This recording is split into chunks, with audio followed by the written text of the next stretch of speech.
আসসালামু আলাইকুম। ভেট official BD চ্যানেলের পক্ষ থেকে আপনার সকলকে স্বাগতম। আপনারা স্ক্রিনে দেখতে পাচ্ছেন গরুর চোখ দিয়ে পানি পড়া রোগ। এটি সাধারণত যে কোনো সময়ে বছরে দেখা দিয়ে থাকে। এটি সাধারণ কয়েকটি কারণে হয়ে থাকে, যেমন চোখের ব্যাকটেরিয়া এবং ভাইরাস এর আক্রমণে হয়ে থাকে, যে কোনো ধুলাবালি, মাছি এবং খাদ্য দ্বারা সৃষ্ট অ্যালার্জি দ্বারা হয়ে থাকে, কলিজাকৃমি আক্রমণে হয়ে থাকে, চোখে কোনো কিছু আঘাত ও কিছুর খোঁচা লাগা ব্যতীত কারণে হয়ে থাকে।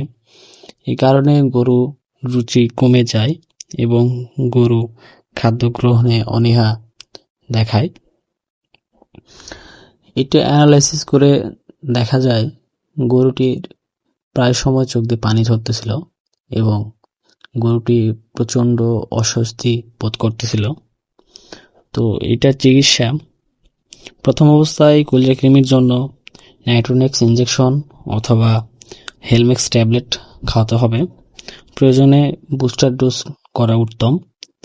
পাশাপাশি সিভোডেক্স ভেট ড্রপ পপুলার কোম্পানির ব্যবহার করতে পারেন। 2 থেকে 3 ফোঁটা 6 ঘন্টা পর পর। ড্রপটি ব্যবহারের সময় সতর্ক থাকতে হবে যাতে করে ড্রপটি চোখের বাইরে না পড়ে এবং গরুকে পুরোপুরি নিয়ন্ত্রণে এনে ব্যবহার করা উত্তম।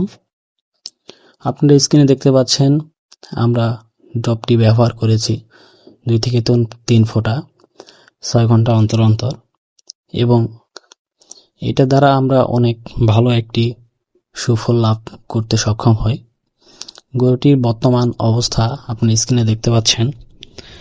এটা মাত্র 3 থেকে 5 দিনের মধ্যে গরুটি পুরোপুরি সুস্থ হয়ে যায় এবং গরুটির মুখের রুচি এবং তার রোগ প্রতিরোধ ক্ষমতা বৃদ্ধি পায়। গরুটি এখন পুরোপুরি সুস্থ। অতএব আপনারা এই গাইডলাইন অনুযায়ী ট্রিটমেন্ট করাইলে